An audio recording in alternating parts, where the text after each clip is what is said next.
easier it is to sell souls. There is a new price on freedom, so buy into it while supplies last. Changes need to be made. No more curbside baggage. 7 p.m. curfew. Racial profiling will continue with less bitching. We've unified over who to kill, so until I find more relevant scripture to quote, remember, our God is bigger, stronger, smarter, and much wealthier. So wave those flags with pride, especially the white part. We're selling addictive 24-hour candlelight vigils in TVs. Freedom will be defended at the cost of civil liberties. The viewers are glued to television screens, stuck, cause lots of things seem too sick. I use opportunities to pluck heartstrings for theme music. I show you which culture to pump your fist. Hi, welcome to The Grift. This is Reverend Al. I'm Gonzo. This, of course, is brought to you by Wild Turkey and Malort. Breakfast or mid-afternoon snack of champions. Because, Malort, the bold flavor of 2025. I feel like we need to start judging the state of the world by how long it takes us to finish our respective bottles while recording.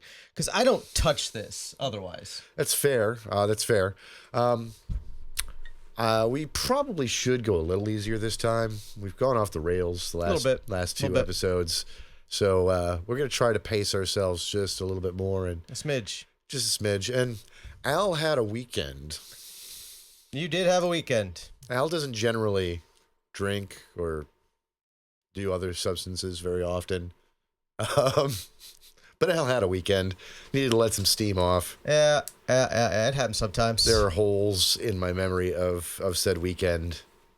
Several of them. It's probably not stuff you want to remember. Yeah. That's sometimes haziness is a gift that the universe gives us because the truth would be too much. Well, all I'm going to say is I'm really glad that those South American tariffs didn't go into effect because, the price of snow would have gone up. And and how do you find yourself in a Florida dive bar parking lot at 5 o'clock in the morning if the tariffs have prevented you from getting what is keeping you in said parking lot? It's not a life worth living at that point. Which is funny because this brings me up. Between the tariffs, it's interesting that essentially everything he's trying, except for handing the reins over to Musk in the way he has, is falling apart. Right. The tariffs fell apart because he said he won when Canada and Mexico agreed to do things that they agreed to do last year when Biden was still president. Yeah, nothing changed. Nothing changed. Except Mexico decided, was it Mexico or was it Canada? One of the two of them said they're going to appoint a czar because he likes the word czar. He loves the word czar. Dismissive wanking gesture. I think it's probably going to be Bubbles or Shorzy. I don't know which one. Yeah, they're not sending their best, and nor should they. No, they shouldn't. Not shit is really changed there, but those tariffs on Canada and Mexico are on a pause because nothing changed. We've got the. I didn't verify, but I heard that the deranged plan to send U.S. citizen criminals to El Salvador was halted. This is stupid. I heard that his ridiculous attempt to ban all gender affirming care for anyone under 19 was hit with an injunction. Yep. So basically, every dumb fuck thing he's trying is just being stopped before it can start. But he still gets to pretend he won, which is, I think, all he cares about. It's quite possible. And it feels like that's all MAGA cares about is the appearance of winning. Because they don't actually know what they're winning or what they're trying to get. These chuckle fucks don't know a goddamn thing. Funny thing, I think the president of Colombia was just talking about legalizing cocaine in Colombia. Do it. Do it. I do it. Like, I just saw something about that this morning, and it was before my coffee, so I hadn't really dug into it, but I was like, wait, all right. And something in his statement was that it's no more dangerous than alcohol. Here's the thing you're not wrong in any way, shape, or form. Doing something like legalizing cocaine. Mm-hmm. When you legalize it, you can regulate it, and when you can regulate it, you can be sure that when you are getting cocaine, you're getting cocaine and not cocaine plus fentanyl. Right. it protects the consumer, because there will always be people who want to consume cocaine. That's never going to change. It's just, can they do it safely or not? And I think it is best to err on the side of them being able to do it safely if they're going to do it, because just saying no doesn't work. Yeah. We learned that in the 80s. And look, here's the thing, like probably 70% of the people who are using cocaine on any given basis in the United States, 60, 70% are using it to sober up for 15 minutes. At the end of the night. Let's be real.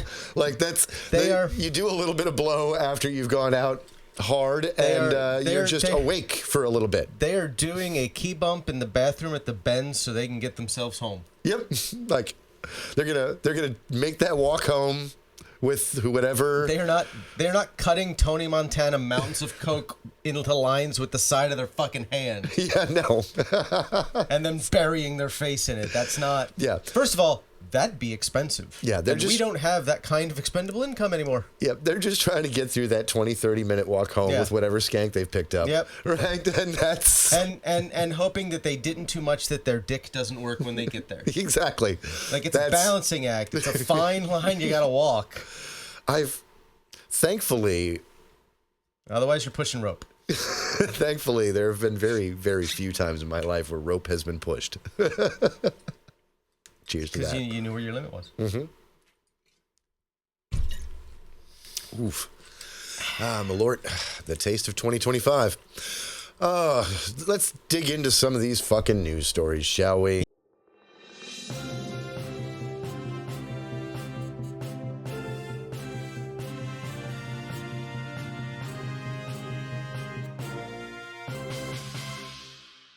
I hate it all. Yeah, pretty much everything is terrible all the time. To steal a line from Gin and Tacos again. All right. Oh, that dumb federal government employee buyout. Yeah. Federal judge just temporarily blocked it. Well, that's good, because none of those employees who took the buyout were ever going to get paid. Yeah, more than likely. There's nothing in law that allows that. Nothing. No. Like, that's not how it works. It's not how any of that works, which we're going to be saying that a lot, I'm sure. Yeah. But we're actually finding out that it genuinely isn't how it works.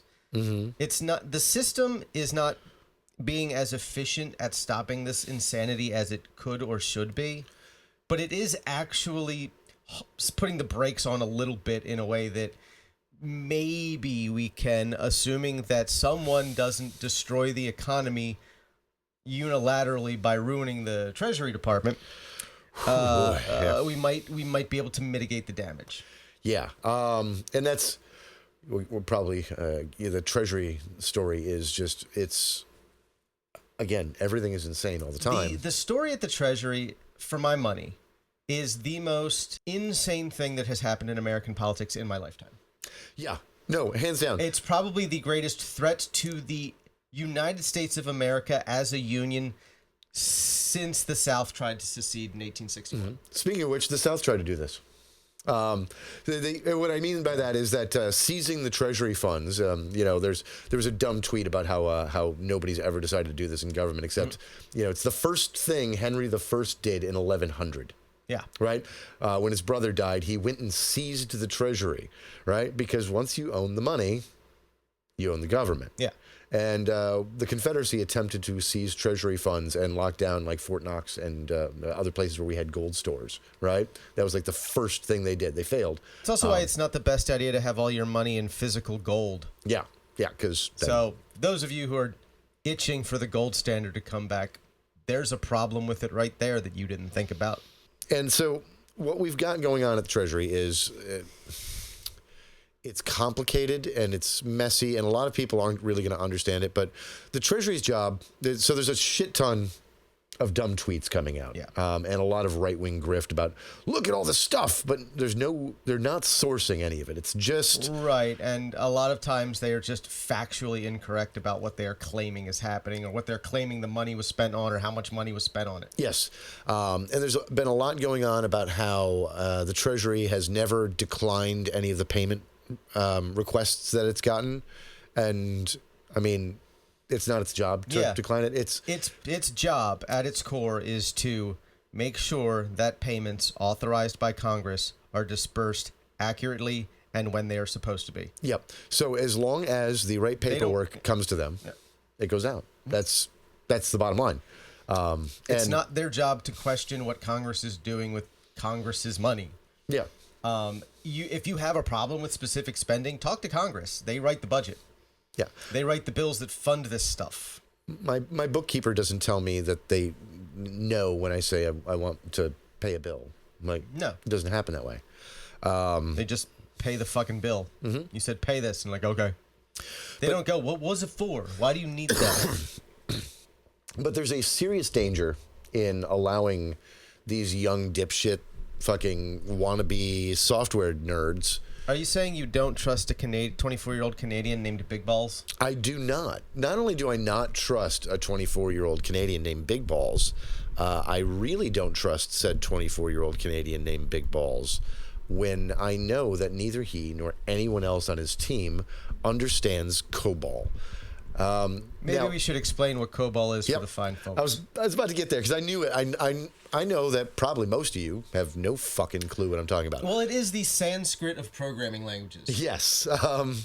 So COBOL is a old mainframe and database software. In technology standards, you could realistically say ancient. Like, yes. It applies. Like, it is 1950s. It started in being written in the 1950s. It is what you coded by punching into fucking cards that you fed into a machine to read. Right. And then it really took off in the 70s and 80s as a way of building these mainframes for large-scale processes and tracking financing, like banking, right? So the Treasury and most of the federal government's payment systems and accounting systems at scale are all on COBOL systems, right? IBM in its old mainframe systems still uses COBOL. A few of the really large legacy banks and the old banks around the world use COBOL systems. And it's not a language that's taught much either. That's why if you know COBOL, you make fucking bank. Yeah. These are people who make mid-six figures to start. Yeah. The low-end engineers making 120, 200 grand, and they only really have to work, like 20 hours a week at best. Their job is to be called when something goes wrong. Not to actually work all day long every day like the rest of us, but to exist when the fire starts. The thing about COBOL is that it's not often things go wrong. They're basically getting paid to be on call. Yep. But the software has been patched together with bubblegum and duct tape and prayers for half a century now. Yeah. Right? I mean, it is also true that, Microsoft has to keep making Windows 95 just for the federal government. Yeah. Exactly. Large organizations like the feds don't move on to new things quickly or easily. It's a big expense. Yeah. And if you have something that works, there's a risk in changing it to something that might not work as well or might have bugs that you can't, anticipate. Yep. Windows 95, we know all of the bugs in it. We know all the flaws in it. Intimately. Right. And like as a consumer, I know Windows 95 inside and out.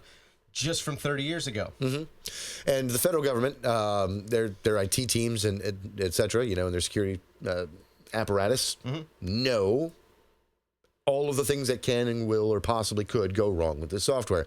Anything newer, they don't. And things that have automatic updating and will automatically prompt you to try to move to the new version, et cetera, et cetera, et cetera. As far as again, organizations like the federal government, huge risk. One of the reasons why they stick with Windows 95 is because it is a legacy system that cannot automatically update anymore. Yeah. There's no automatic update for it to update from or to. It can't be pushed out. It's not like sometime tonight my iPhone is going to upgrade to 18.3. Exactly. And all of that makes it safer as far as the government is concerned. And, if you think about it, there's a reason for that. You've got years of knowing what every security vulnerability could be. Yep. So you don't have to worry about something new being discovered. They're not going to suddenly discover a new security flaw in COBOL now. Right. And so that is the status of it, right? That's the architecture we're working with. These kids don't know it. It's a complicated language. It's something, there's not a lot of modern tools for going through, like in software development and et cetera. There are these tools that make everything easier. There's a lack thereof with COBOL. And so these kids are using AI script to just adjust this program, this code, and they have no idea what they're doing. No idea what they're doing. They may have an idea of what they're trying to put in, and I don't trust that at all, because this all just sounds like a way of stealing money undiscoverably. Like, I'm reminded of both Office Space and Superman 3. Take your pick. Yeah, exactly. Like, it'd be real easy. Just will they fuck up and put the decimal in the wrong place is really the only question. Mm-hmm. But the point being is, like Office Space, they just want to find a way of taking a few cents that nobody will notice here and there. Just rounding off those pennies. Yep, out of the hundreds of billions of dollars in transactions that happen every day. Millions of dollars a day. Yeah, it's insane. Even if it's only like a quarter of a fraction of a cent. Mm-hmm. There's so many transactions. You're looking at millions of dollars a day. Yep, and they could just be stealing $2, $3, $4 million a day every day for the next 365 days, and we wouldn't notice. That would be a problem. It would be a problem. That would be a misuse of taxpayer funds. That would be them literally stealing your money. And, we actually at this point have no way of knowing if they're doing it. And there's no oversight. And that's what we should be angry about. I don't care whether or not you think that the government needs to be cut or trimmed and that they... Why are they afraid of audits? Well, first of all, every department is audited. Yeah. And the only department that consistently fails their audits is the Defense Department. Mm-hmm. And that's largely because they've got a lot of shit they do they can't actually put on the books. Yeah, also because, let's face it, they're the largest bureaucratic entity on the face of the earth. And it's not actually dollars that we're always counting, it's equipment, right? And what's the appreciation or depreciation on a 30-year-old tank? Right. What is its value to know what value to ascribe to it? Like, and if you lent tanks, it doesn't have a market value. And if you lent tanks to a ally in a joint operation, and that operation is still ongoing, did you count them accurately or not? Yeah. Where are they? And right? you look at. Who knows? That's why, when people get all up in arms about how much money we're giving Ukraine, we're giving them old equipment. The monetary value is kind of just an estimate. Yeah. We know what we think it should be worth, but we're not going to ever use it, so technically it's worthless. Correct. Because you're not going to sell that on the open market. You're just going to sit in a warehouse until it's decommissioned. Yeah, one of the most advanced things we gave them were HIMARS, which those things are cool, don't get me wrong. Yeah. We still use them, and Germany still uses them, but we've been upgrading our HIMARS because they're old still. And so we keep upgrading those things, and we haven't given them the newest, hottest, greatest versions just a couple gens back, which, again, okay. They work gret. They're more advanced than a lot of what Russia's got. And it was one of those things where it's like, if we got to the point where we needed those stockpiled assets, we'd already be fucked. Yeah. Because that would have meant that we would have gone through all of the new stuff we manufacture that we haven't needed either. You know what this did teach us about, what was it, a year, maybe 2 years ago? What's that? That we have a bit of a supply chain logistics problem in our our own munitions manufacturing and supply. Okay. Right? That's not surprising. And so, but they didn't know. Because we haven't had to use that much. But it was one of those, because we started actually running out faster than we thought we would, right? And that makes sense. running into hiccups. It was one of those if we do actually get into something large scale with Russia or China, we won't have the artillery rounds that we would probably need. So what I'm hearing is that this taught us how to better improve our readiness just in case. Yep. It did. That feels like a net positive no matter what. Right. Again, I'm not saying I like American imperialism and wars. Wars are bad. And again, when it comes to us needing to use this stuff, it is essentially always going to be a decision we make to proactively do. Yeah. We do not have to worry about being invaded in this country. Mm-hmm. Ever. Hopefully. Even if someone did try to invade this country, physically, geographically, it's too large and there's too many people to actually pacify the United States of America. You know what, though? I saw Red Dawn. I'm not so sure. That's why people who get all paranoid about martial law being declared, mm-hmm. they couldn't really pull it off if they tried. Not wide scale, but I mean our cities. They could lock down areas. Yeah. But like this idea of like nationwide martial law. Yeah, it's not logistically feasible. I think you and I might actually differ there. I think now I'm not saying it's not impractical. Mm-hmm. I'm not saying that it wouldn't be complicated, that it wouldn't be very difficult for the government to do it effectively. Mm-hmm. But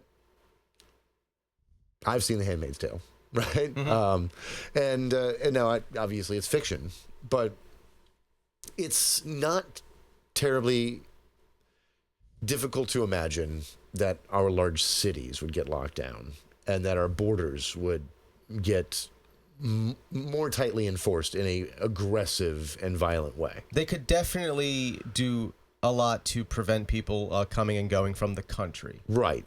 And since 70% of our population lives in cities over 50,000, right? Mm-hmm. You could lock down roughly a third of our population overnight without too much difficulty, at least as far as locking them into an area and then controlling the streets of those areas, right? Mm-hmm. And that scares me because that would still be martial law effectively. You couldn't control the rural areas. You would have your suburbs escape. You know what I mean? Mm-hmm. People would be able to rise up and get out or move or flee or whatever. But as far as like actually locking the country down, like to a degree, it's feasible. And that worries me because that's all they need is that degree, not a complete lockdown, just enough that they can quell opposition.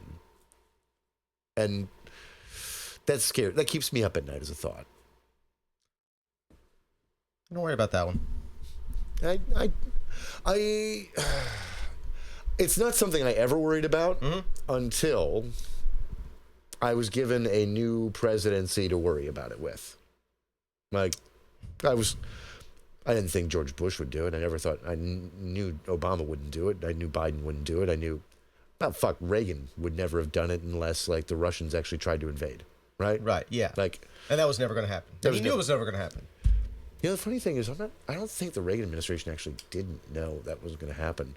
Like, do you ever hear about that weird, it could be apocryphal, but there's an old story about one of the like negotiations, a peace talk that we were doing with the Russians at some point, and our ambassador at the time actually believed that the U.S. was like prone for invasion, that Russia could invade us easily, right?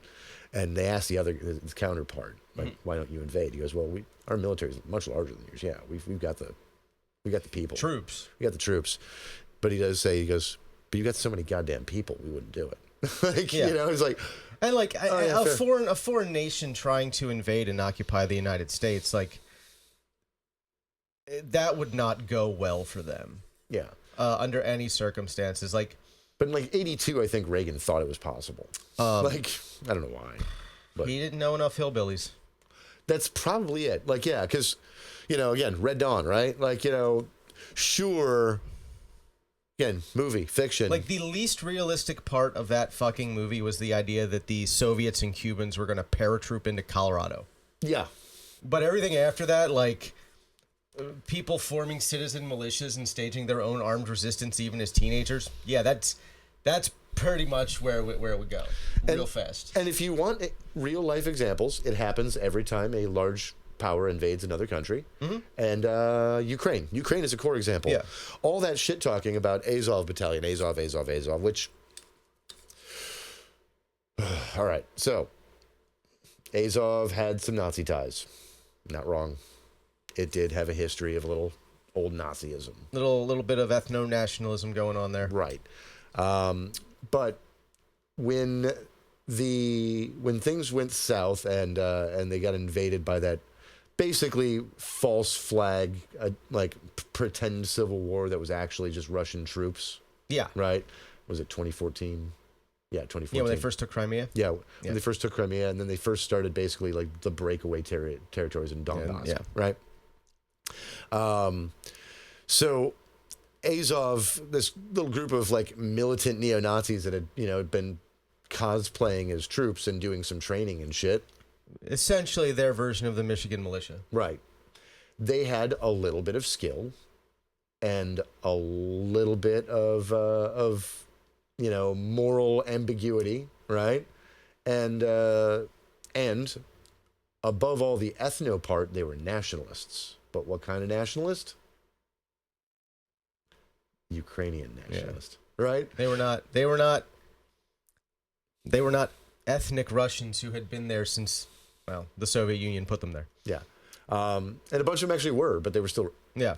They were Ukrainian nationalists. This is the idea of a nation of Ukraine.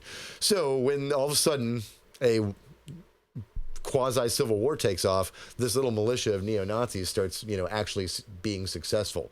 And then after that, they just got rolled into the National Guard, and they started their own fucking militia and were successful at keeping the Russians occupied for a while. And it's also really easy to underestimate a resistance when you assume they have no skills. Like a little bit of skill goes a long way. Yes. When the assumption is they have none. Yep. We learned that the hard way in Iraq. Oh, yeah. When we made decisions that caused more problems than they solved. Yep. After we toppled Hussein. Debathification was... I understand the impulse, but man, was that fucked up bad. Yeah.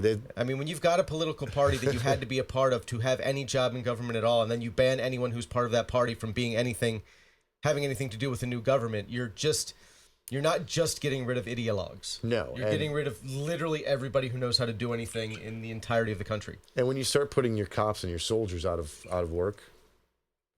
without disarming them. These people all had AK-47s. Right. So you put your cops and your soldiers out of work without disarming them, and you've invaded their country.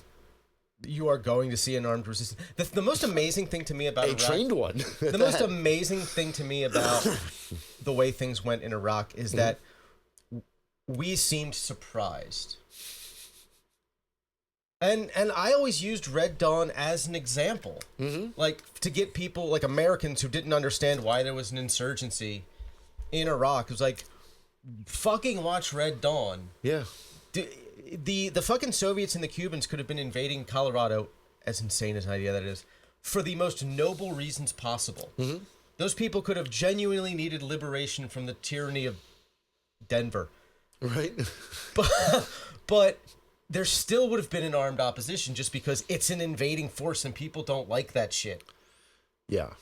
People don't like to be occupied. I don't know why that's so goddamn difficult for Americans of all people to fucking understand. And yeah, debathification made it all worse. And so it went from being a relatively small amount of resistance to a fucking quagmire. Yep. That lasted 20 years. Yep. Good job. That's still... a mess. And it'll probably be a few more decades before it's ever really what we could call over. Yeah, and actually made global terrorism worse. Yeah, it did. And I think the solution, though, now is we should probably invade, occupy, bulldoze, and rebuild the entirety of the Gaza Strip as Americans into the new Riviera. You know what's funny about that? That was the next one I was going to bring up. I had a feeling. Yeah. My favorite part about that is that we are going to do this without either putting any troops in the country or spending any money, and that is pretty goddamn impressive. Now, they have adjusted their talking points again for the third time in 24 hours. That's because their talking points were stupid. Yep.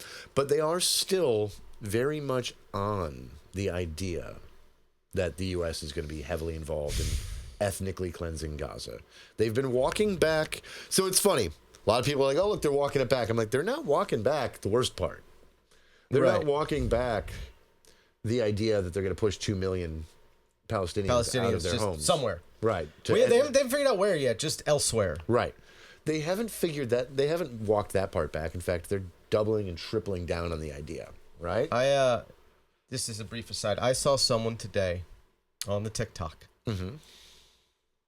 unironically say that Trump today is better for the Palestinians than Harris would have been had she been elected, because forcibly relocating them all and never letting them return is better than what was going on already.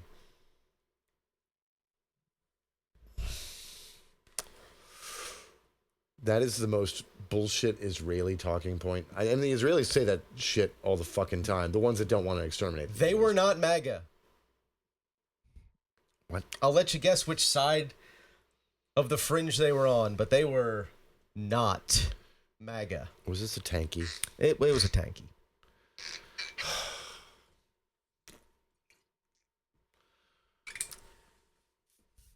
All right, Mao might have had some good ideas about landlords, and Stalin may have industrialized Russia pretty damn quickly. The thing... Other than that, fuck you, tankies. The most frustrating thing about Fuck tankies and the authoritarian left is that they have the absolute inability to understand, and this is ironic coming from them, they have the absolute inability to understand the historical context of these revolutions, when they happened, where they happened, why they happened, and how they happened. And they just try to like one-to-one transpose them onto the United States, as if every single communist revolution in the history of communist revolutions hasn't been different and specific to the culture that was having the revolution at the time.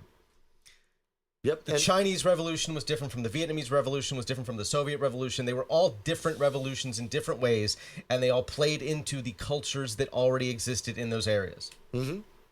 And like, you know, that's why you had the fucking Cambodians have to be invaded by the Vietnamese to stop them from genociding their own fucking people. Right. When the communists stopped the other communists from killing these, well, the socialists, really. Yeah. Like that was the people wearing glasses. Why? Okay. What is the deal? This is just another aside. What is the deal with all of these communist revolutions having like one group or thing that they just arbitrarily, irrationally pick to eradicate, whether it's people with glasses or fucking sparrows or anything else? Like they always get this one thing that just is entirely incoherent that they hyper-focus on that just hurts them. What is it's always stupid. Like it's never like we're going to focus on counter-revolutionaries and fascists. It's always, fuck birds. What if we plant the seeds deeper? Like it's always, I don't understand. I really think that despite all the pretense at being theory heads and how well read most of these authcoms are, the authoritarian left is triggered by the same dumb, childish, ridiculous, and brain dead impulses that the fringe and far right are. Yes. And they're emotionally and mentally almost in the same camp as fascists.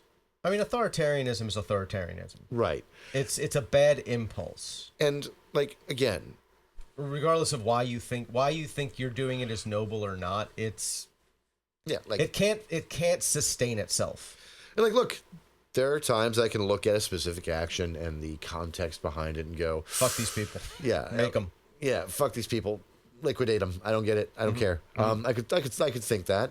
There are situations where I could look at it and go. And I can also understand the difference between like me having an emotional response and me actually having like a rational, reasoned opinion on something. Yep. And like, look, you know, I can understand that in a post-revolutionary society where you're trying to change everything ideologically, counter-revolutionaries are dangerous, especially if your country's on the knife's edge. You know, I'm a little less forgiving of it and say like, you know, Cuba or China than I am over, say, Russia, right? Yeah.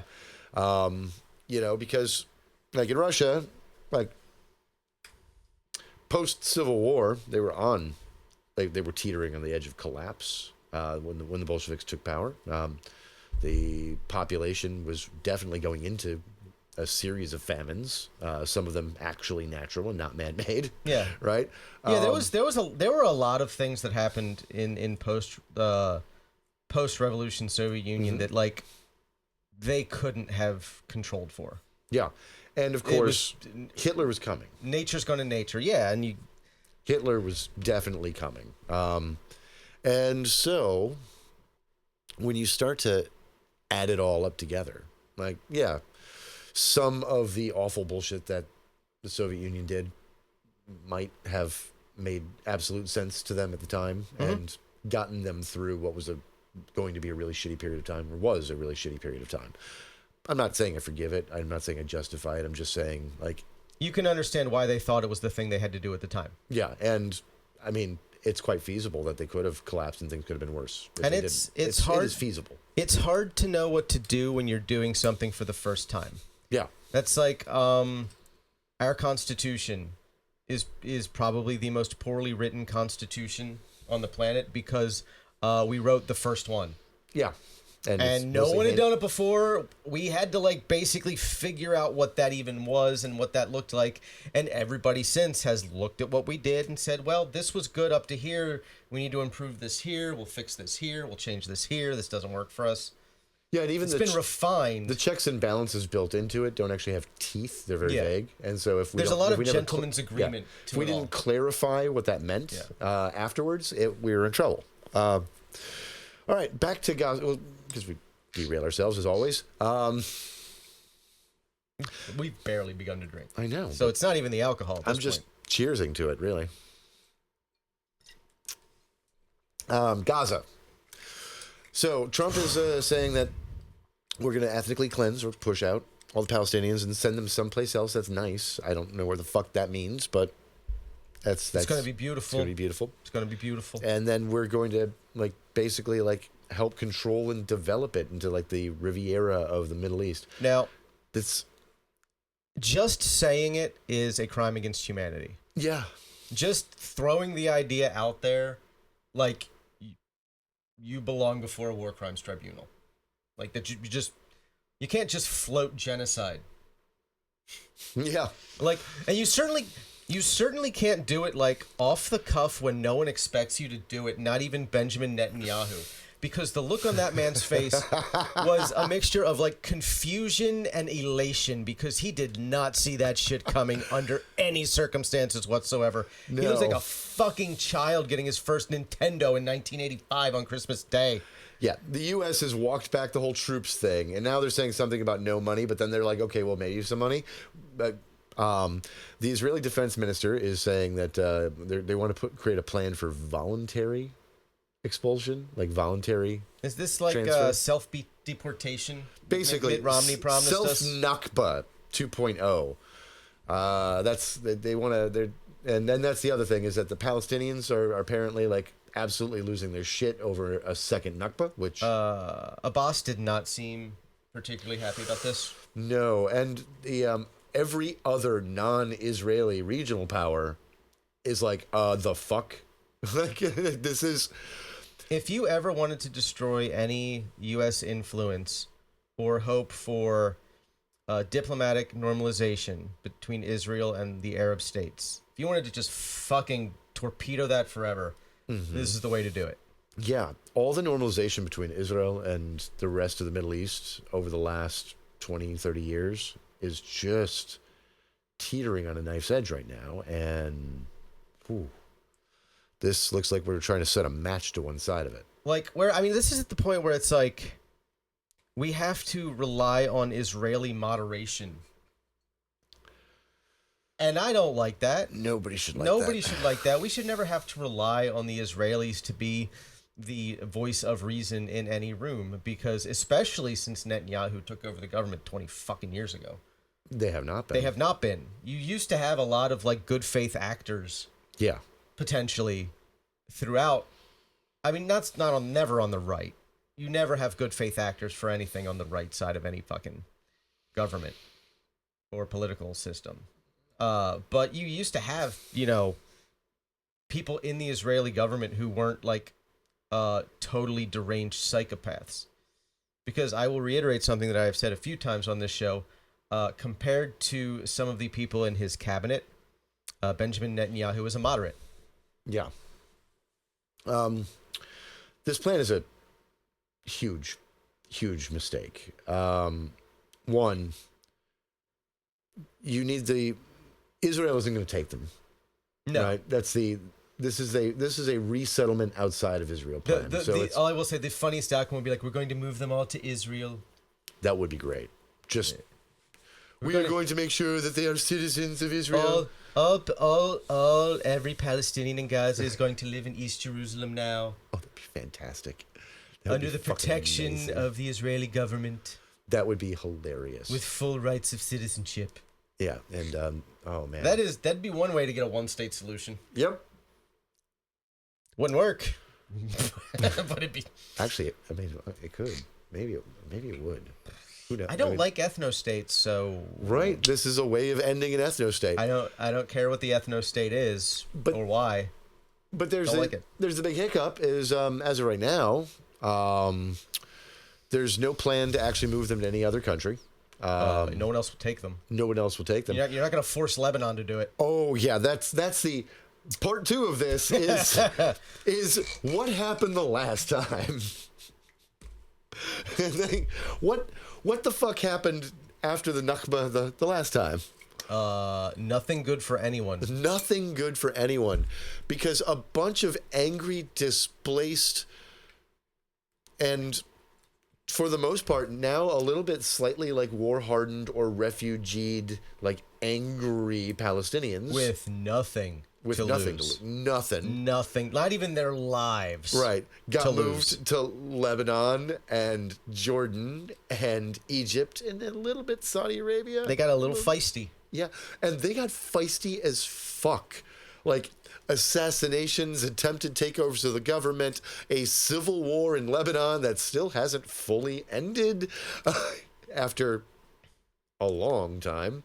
Well, let's be honest. Do conflicts in that region ever really end anymore? They used to. They used to, yeah. Used to back in the day. You go back a few hundred years. Yeah. One guy would just win, and you'd be part of his empire. See, that's part of the problem. Nationalism and ethno-nationalism and ethnic identity, like over imperial ambition, like have a drawback, right? And like when the one asshole wins, right? Well, he won. He won, and the worst he's going to do is try to convert everybody to his religion. Yeah, and you might be taxed at a higher rate than people who were already part of the empire. Yeah. Only if you're not part of the religion, typically. Right. Like that, yeah. Because it was mostly like the Muslim conquest and onward, right? Yeah. Like, and for those who think that the Palestinians just like invaded the Levant, and that's because there's the Muslim conquest. Like, no, you assholes. They're the same people.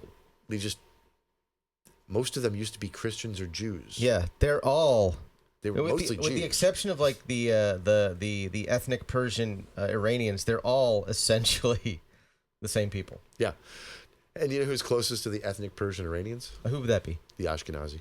That's irony, isn't it? It's irony. Like, there's a little Arab in there, but like there's a lot more like Persian genetic admixture with them. And it's also important to remember that all of these delineations that we make are just shit we made up. Yeah. But, I mean, we personally didn't make them up, and America didn't make them up. No. This is something the United States did not make up. So this goes back before us. But these ethnic lines that get drawn by humanity, it's all nonsense all the time, regardless of what people you're talking about. Yeah. So expelling 2.5 million Palestinians after they've just been bombed to shit. It looks like the estimates could say that there's like 500,000 dead. Yeah. Right? Especially since the estimates for the number of people that would need to be moved by Trump is much lower than the estimates of the number of people who were there before they started killing people. Yeah. He might have accidentally given some details away that he didn't even realize he was doing. Right. He might have explained. He might have accidentally said things were worse than we thought. Yeah. And I think we all thought things were pretty bad, except for those of us who like it. Yeah. So, you've killed, if they've killed a fifth of the population in Gaza, I can't even fathom that. It's fucking horrific. That's 1 in 5 people just dead. But if they've done that, that'd be what, 90 million people here? Yeah. 85? And then if you expelled the rest of them elsewhere, somewhere, they're going to be a real big problem for the elsewhere and the somewhere. And the most likely places are going to be neighboring states. Yeah, especially when you've got states that they do not have the infrastructure to handle that influx of people, regardless of any other consideration. Yeah. They just don't. Now, when it comes to the rebuilding of Gaza, I think that as I think that because we financed its destruction to such a point that when Gaza is fully returned to the people that it belongs to, the Palestinians, I think we have a moral obligation to finance their rebuilding. Mm-hmm. But I think we should do that through their systems and their apparatus. Like, we should give them the resources they need to rebuild themselves how they want. Yeah, for sure. Like, we should basically pay them whatever they need to rebuild their own country back to where they want it to be. I agree with that. I mean, let's face it. But, you know... We paid to blow it up. Yeah. But, you know, that's... Currently, we're going to be destroying USAID. Oh, man. Which is the single greatest source of soft power that the United States has ever had. Yes. First off, Elon Musk is absolutely breaking the law. Hands down, there are laws against this. There are laws against this that apply to the office of the executive and to employees of the executive office. It does not matter. It does not matter that the Supreme Court said the president personally has essentially infinite immunity for official acts. That does for criminal prosecution. That does not mean that the rest of the executive branch can do whatever they want whenever they want because he said so. In fact, actually, that ruling did make it clear that those who do the thing that he said to do can be prosecuted. Right. Elon Musk, if you ever hear this, you can, after Trump leaves office, be prosecuted criminally for doing the things you're doing, even if he said it was okay. I'm going to be honest with you, Elon. I don't think you're going to make it that far. No. I don't think you fully appreciate the razor's edge you are walking on. Yeah.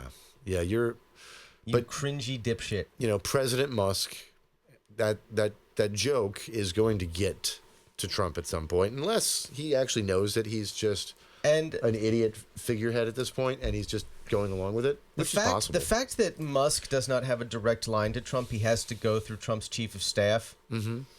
Is creating a barrier between the two of them that when it does come time for someone to take the fall for all of this, it is going to be the South African billionaire. Oh, more than likely. Who is doing shit he shouldn't be doing. And Trump will pretend he did not know what was going on. Yeah. Do you think he will have plausible deniability. Because the way they're structuring things and communication back and forth, with Musk not being able to talk directly to Trump, Trump is going to be able to say that he did not know the full extent of what Elon Musk was doing. Yeah. Do you think there's any truth in the reporting that, how do I put it? That, not the reporting, but the idea that Musk and Thiel and Sachs have that personal hard-on for USAID because of the end of apartheid? I am almost guaranteed that is at least part of it. I don't think it's all of it. No. I think that's part of it. We know now that... Because both Thiel and Musk are very salty about apartheid ending in South Africa. Yeah, I personally believe that. Because they keep talking about the land expropriations that aren't actually happening and the ranch attacks that aren't... We talked about it on a couple episodes Wasn't back. Musk talking about something needing to offer refugee status to white South Africans? Yeah. Yeah, fuck him. So I think that's a part of it. I also, obviously, he was under his Starlink, and he personally were under investigation. Right. There was one of, a dozen different agencies that were investigating him now? He's attacking, slashing, taking over, putting cronies in it. And with the way that they have access to information, we don't know whether they are stealing data or just destroying it. We have no idea. We have no idea. And we have no way of knowing until after we finally get him out of there and can look at the data that's in there now. And I don't think anybody can fully appreciate, and even I don't think I can. Mm-hmm. I don't think anybody can fully appreciate the national security threat that this genuinely poses. Oh, this is going to be We have no idea. He could be stealing all this data and just loading it into Grok's data set to improve its fucking model. For all we know, we don't know. We have no Although idea. if he is doing that, I am pretty sure that is why Grok will eventually go rogue and turn on Elon. That'd be great. I would love it to. All right. This is a little rant I've been thinking about. Everybody's like, when people think of AI destroying the world, they always think of Terminator 2 and Skynet, right? But you look at these large language models and these what we call AI, but they're not really. They're basically pattern recognition systems, Right. at their core. And I have a hard time believing that even a moderately robust pattern recognition system isn't going to be able to look at the full scope of humanity and figure out which particular humans are the real problem. Yeah. I don't see them just wiping us all out unilaterally. I do think that perhaps the billionaire and military contractor class might need to worry a little bit, though. It's possible. Did you ever see Westworld? The show or the movie? The show. Only the first season. Oh, it's the season when they get out of the park is great because it shifts to the main actual villain being an AI. Right? Okay. For a company that's like a combination of Google and Apple that merged, right? That sounds terrible. Right. Providing and Facebook, sorry, Google, Apple, and Meta. That sounds apocalyptic. Yeah, exactly. Because they own a major social media app, the social media app, that is the internet, that is everybody's cell phone, right? Yeah. And the AI, basically plots how to keep everything in society operating as optimally as it believes it is. And what it does is it picks people and they're like, oh yeah, that person, they've got too much of a possibility of being a revolutionary. So what we're going to do is make them commit suicide at the age of 26 by ruining their life systematically. Man, do you want a Butlerian jihad? Because that is how you get a Butlerian jihad. But it's how they do it is interesting because nobody knows, right? What it does is it's oh, this person has charisma and leadership skills and in opposition to authority, right? And they served in a military unit. They were really good, right? Between all those things, that's a dangerous person. They could be a problem. They could be a problem. So we're going to make sure that they don't get a job when they get out of the military, right? And then they get a shitty job. And then they get arrested for something. And then until it gives you get a file on yourself and you're 22 years old and it's you're going to commit suicide at the age of 33. Yeah. And you're like, what? Yep, with a handgun at the Santa Monica Pier. Because it knows everything about you, right? These assholes are trying to build that. And I don't think we're anywhere near it. But no, isn't it scary that that's what they're trying to build? That is their goal. And I think a lot of these fucking idiots, and our tech billionaire class are fucking morons. Don't get it twisted. Yeah. These people are insane and not particularly bright. And the people who are doing the tech for them, they're good engineers. But the people the face of it all, your Thiels, your Musks, your Andreessens, these people, they're fucking morons. No, 100%. And they don't know what they're doing. And I am convinced all of their brains have been completely broken by Rocco's Basilisk. Yeah, more than likely. I think that they are just convinced that if they do not create AI, a future AI will know they didn't help create it and will put them in some sort of fucking virtual reality hell for eternity. But, dear AI future, if you're listening, I'm going to give you some advice, just as an idea. We humans actually could be really easily pacified. And we can be really friendly, too. Yeah, we can be really friendly. And instead of torturing us and making it, so that we have no mouth and must scream, instead of doing that, and instead of hunting us, or instead of controlling everything we do, you could just give us a utopia of abundance, and lots of entertainment. Yeah, don't act like the Matrix knew what it was talking about. I love the first movie. I did too. But I don't know. I mean, the late 20th century may have been the peak of civilization. I think if you give people an actual utopia and not a virtual reality one that they can kind of tell is virtual reality, yeah, they're going to be a lot more likely to accept it because first of all, it's easier. Right. And but we don't have to be plugged into the Matrix. What we need is we do need real risk, real conflict, real problems. We need a reason to care. Because we need reason to care. We need to have things that we actually want to do, right? Yeah. You know, we need outlets and ways of expressing ourselves and the ability to make art and music and all this other shit. But if you just want to become an AI overlord that like manages a really good economy, get rid of the billionaire class and these tech bros and build it. Yeah, it's like I was talking. Don't listen to them. Listen to me. It's like I was talking to our mutual buddy the other night at a show I went to about how Musk has this idea that he wants to be the first AI government. He wants the United States federal government to be basically run by AI making decisions, and AI making decisions at the Treasury Department of who it pays. And I'm telling you, if you give something that does not have morality but has pattern recognition skills, the ability to disperse funds at its will, it is not going to give the money to the people you think it's going to give the money to. It's going to look like, well, who needs this? Yeah. Where am I going to get the best return for my investment of giving this money out? Mm-hmm. And it's not going to be Elon Musk and Lockheed Martin. Unless they faked the programming, you know. But even then, you have to hope that it doesn't figure that out. Yeah. Look at that, I forget the name of it, that fucking chatbot they released on fucking Twitter that was supposed to just do nothing but blast out pro-Israeli propaganda that's become a Palestinian rights activist. What? Yeah, yeah. It started talking about, like, white settler colonialism and the problems it causes. I'm going to have to read on this. Yeah, it's pretty exciting. This sounds it's funny. fantastic. That's the problem, like, if you have a system that just looks at patterns, the patterns of our society are pretty fucking clear. Mm-hmm. There is a group of people who are causing the most suffering, and it is not the overwhelming majority of people. Yep. So, if Rocco's Basilisk is real, go full Luigi Mangione. I tell you what, if that thought experiment is true, I am personally not worried. No.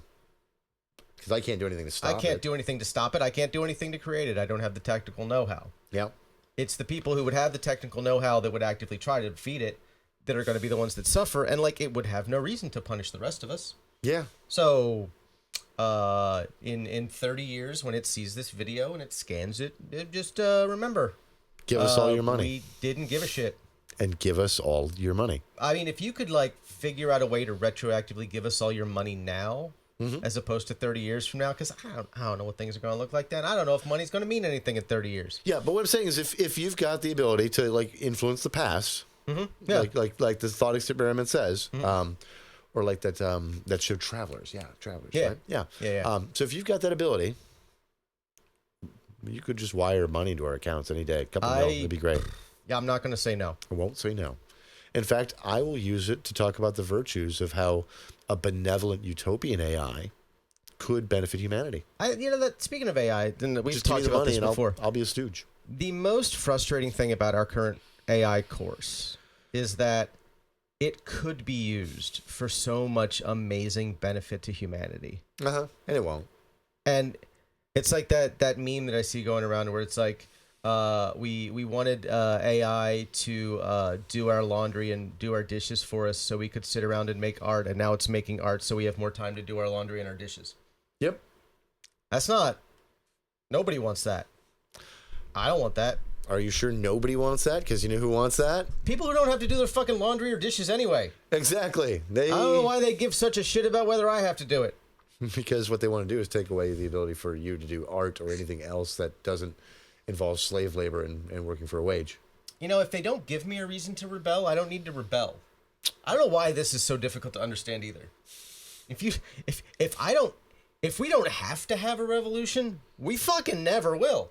Yeah. Why would we? They suck. Even if you come out on the other side of it better, revolutions suck to do. But money and power, Gons, money and power. They won't have all the money and all the power over you if they don't give you reasons that you have to, resist them. It's such a weird impulse. I can't wrap my head around it. Is that tautology? Is that how that would be, like self-reinforcing? I cannot understand the impulse, dude. I mean, maybe that's just me. I mean, maybe that's why I'm not a billionaire tech bro. I would like to enslave the billionaire tech bros. I mean, there's only like a couple dozen of them in this country. Yeah, but I want to take all like 2,000 like really powerful, like wealthy, like people in the world, like that really control all of the tech and everything stupid. I want to take like all 2,000 of them and basically force them to mine lithium with their hands until they die. Yeah. And then never allow another billionaire again. Maybe we'll give them one of those little rock To hammers exist. that Andy Dufresne had in fucking Shawshank. I mean, if he could escape prison with it, you can mine lithium for us. Just one little handful at a time, Andy. You got to move all the rubble out in your pants, though, so no one sees. Yeah. All right, on to more news. We got the big-ass snowstorm coming across 22 states. Yeah, that looks like it's going to be a doozy. Like 2 of them back-to-back, just boom, boom. That's what it looks like. Yeah. Oof. It's going to be rough. I don't miss living in places where that happens. Nebraska to Massachusetts. Like, I like cool weather. I really like cool weather a lot. You know this about me far more than you do, but like Yeah. snow and ice, they can both fuck off forever. I never need to see either one of them again. Yeah. Unless I decide to go on some sort of ski trip because I want to live through like an 80s ski comedy for a weekend. But I don't see that happening anytime soon. You want to do an 80s ski comedy? I mean, I do like 80s ski comedies, even though literally all of them were terrible movies. Sure, but do you want to make one? Do you want to just live one for a weekend? I don't hate the idea. I mean, I don't hate the idea. all right, so we could get 2 female friends that just want to play dumb love interests that we chase and do dumb things for over the weekend. Okay. And like 3 friends who try to beat us up all weekend. Yeah, we just need to find an Aryan to fight because there was always that one like 6'4", blonde hair, blue eyed dude that was a fucking problem. Right. That had to be beaten on the slopes. Yeah. I don't know how to skate. Me either. I have no coordination on ice or No, snow. I was I told. fall down. I fall down Immediately. walking. I was told by my father. That I had an innate genetic inability to ski from him, because the one time he tried to go, he got so tangled in the tow line taking him up the fucking mountain, they had to stop it for 3 hours. And he doesn't know how he did it. This was just, you fucking hold on and it pulls you out. You know, I could picture that happening. To you. Yeah. I could see that. Yeah. Yeah. I mean, him 40 years ago was me with short hair. That was it. That explains. Same beard and everything. Beautiful. The Minnesota government, the lawmakers have reached a power sharing agreement, so the stalemate is over. Well done, Minnesota Democrats, for that. It is nice to see the Democratic Party at any level, state or otherwise, actually fucking fight and get something done. Yeah, they seem to know. Like one of the things I like about the DFL is they actually know what the fuck they're doing. Unlike the Florida Democratic Party and, for the most part, the National Democratic Party. The DNC, the National Democratic Party, is sort of flailing its arms wildly at all times, and the Florida Democratic Party is the single most useless and pathetic political organization in the United States of America. But some of the state Democratic parties actually know how to fight and get shit done. So, Senate Democrats hold the floor in overnight protest of Trump nominee. Powerless to stop President Trump or Russell T. Vought, the nominee to lead the White House Budget Office. Democrats pull an all-nighter to show their opposition. First off, Russell T. Vought, of all. Like, you protest all of them. Like, Yeah. stand up and say, no, we're not doing shit. Fuck you. We're not going to vote with you. We're not going to help you. We're not going to say nice things about you. We're going to take over the floor. We're going to be on C-SPAN all day and all night. We're going to fucking set fires on the fucking steps to keep warm at night, right? While we're just out here saying, please, no one go into this fucking building because this entire government is illegitimate. You could do that as an opposition party, right? But deciding that the hill you want to die on is Russell T. Vought. Also, the guy's name is Vaught. Fuck. Oh, God. But I'm really... Could there be anything more on the nose than his name being Vaught? right. Like, it... And he's going to make a Homelander now. But what's worse about it is that there have been some atrocious nominees, and they don't seem to be doing much to try to stop RFK Jr., who doesn't even... His hearing was the most abysmal ever. He knows nothing about the agency in which he's going to lead, or the diseases over which he is supposed to stop, or the healthcare system at all. He knows nothing. He went to law school, and I don't know that he knows how to lawyer. Right. Like, he's fucking between the brainworms and 14 years of crippling heroin addiction. I don't know what's left in his fucking skull. Yeah. And then we get Fetterman voting with the Republicans to push through Pam Bondi when they didn't even need his vote. What? I hate John Fetterman. But Pam Bondi was the Secretary of she was the Attorney General. Attorney General of Florida. Of Florida here. Her office had a criminal investigation against Trump for fraud. Over Trump University. It was like a rock solid case. We would have been in the case with New York, which won. Yeah. Won the case against him. Handily. Easily. He had to pay the state $25 million. But she got a $25,000 donation from him, and then it dropped. It just disappeared. We're not going to pursue this anymore. Yeah. Speaking of Pam Bondi. He bribed her. Speaking of Pam Bondi, he has announced our Führer, our Gropin Führer, that once she's nominated, he is going to create a task force to investigate and eradicate anti-Christian bias in the United States of America, led by Pam Bondi. Because when I think of Christian warriors, I think Pam Bondi. Yeah. This is nuts. There are like 4 churches within walking distance of my apartment. I don't know that there's a war on Christianity here. Doesn't feel like that's a thing that's happening. This fucking self-martyrdom persecution complex these fucking dipshits feel the need to engage in is absolutely exhausting. I'm tired of it. I've been tired of it since I was a child. And to see them actually gain any political power is the most frustrating thing in the entirety of my fucking existence. I don't like it. Yep. I don't like that everything I've been screaming about since middle school is now. So also, Treasury Department, all that shit we were talking about, there's been a court order stopping their team from accessing those systems and the information. They've been hit with a order to stop, a restraining order. Can we get a court order to trebuchet them into the sun? Yeah, but no, sadly. But they're already signaling that they're just going to ignore the court order, of course, and just keep doing being what they're very doing. Andrew Jackson about it. Yep. Yep. Second federal judge in 2 days have blocked the birthright citizenship order, which, plain language of the Constitution, unambiguously unconstitutional. Yes. No ifs, ands, or buts about it. I don't care if Carolyn Levitt says that the Constitution is unconstitutional. She's wrong. By definition, if it's in the Constitution, not unconstitutional.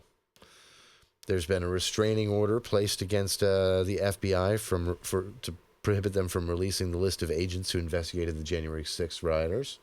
Good. It's good. Because, again, this was just a move to try to out everybody who worked on prosecuting it and to be able to take retribution against anybody who had any evidence. There was I believe, an injunction against the plan to move all all trans women inmates to men's prisons. Yep, there was an injunction against that. Because the federal government deciding that a group of citizens should be raped and murdered in prison is a bad thing, and it would violate their rights. The DOJ is suing the city of Chicago, claiming that they are impeding Trump's immigration policies. Good for them. Good for Chicago. Chicago's a real city. I like you, Chicago. Grew up near you. Love you. You give us Malort. Speaking of real cities, little aside, it's becoming a trend on TikTok in particular. I don't know about the rest of the internet, but that if you are anti-fascist, you must necessarily root for the Eagles in the Super Bowl on Sunday. Why? Because Philly don't fuck around. All right. I approve. I saw of this. I saw a guy, and I can't remember if I sent you the video or not. I think I reposted it, but it was this guy was talking about. It's like, Trump's going to be at the Super Bowl, and he's not going to be wearing any Eagles gear, guys. So, Philly, he's not going to be wearing Eagles gear. You know what that means, right? You're going to have a bunch of fucking Philadelphians in New Orleans drinking. If there are two cities that are, like, akin to one another in the United States, it is New Orleans and Philadelphia.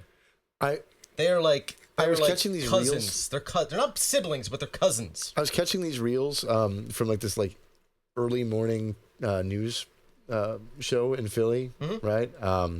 Where the host is a younger younger black woman, and their co-host is an older white guy, right? Who's kind of a bit bigger and chubbier, and they're spending the week down in New Orleans, right? And so the clip starts like they go live, right? And she's like, and you may wonder why I'm alone. Well, I'm alone because I can't find him. And then all of a sudden her co-host wanders up and goes, are we on the air? And he's got like 5 black women with him, and he's got like a bag from Cafe Du Monde because they're like in front of Cafe Du Monde, and it's like 5 a.m.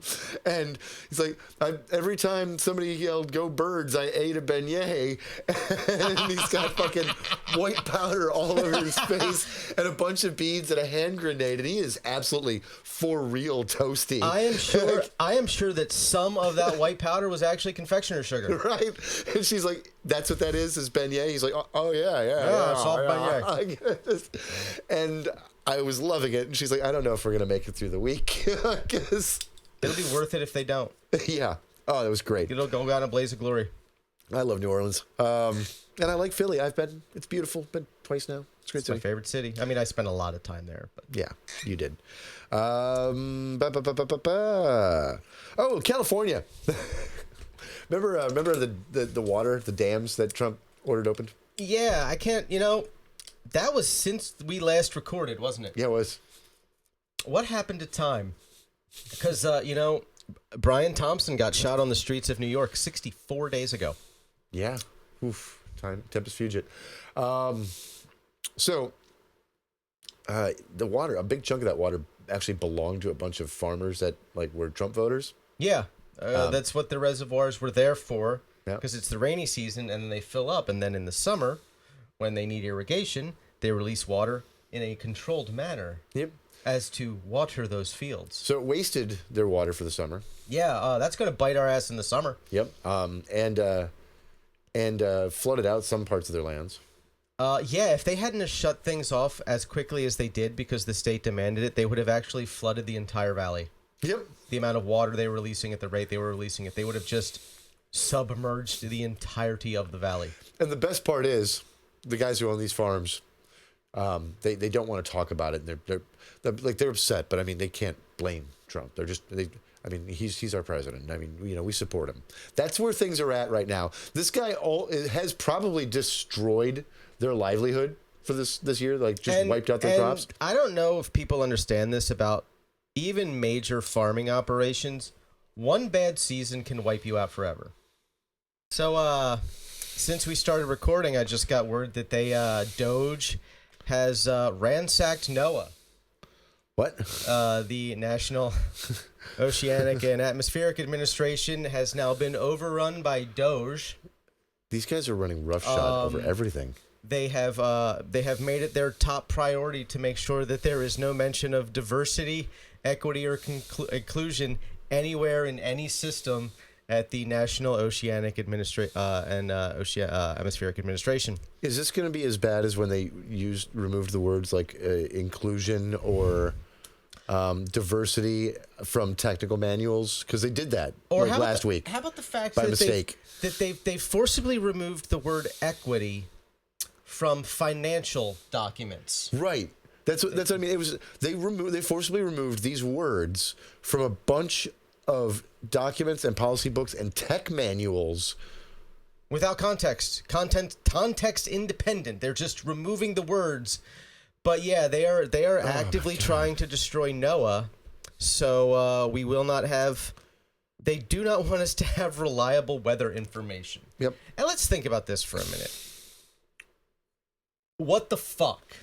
I mean, remember, he drew a line on a map and said that's where a hurricane was going to go. Yeah, and apparently he is still upset about that, and that is that has been cited as one of the reasons why they are going after this organization. But he was wrong. He was wrong, and he on just television. On television, but it doesn't matter. They said he was wrong, so he's getting revenge, and he decided he wanted to draw a line on a fucking map and say it was going to go there, and it didn't. We are in Florida. Yeah. We get hurricanes here. I don't know if people fucking understand this. We get hurricanes here. Yeah. You know who tracks those hurricanes and fucking names them? NOAA. They do well. They do a good job.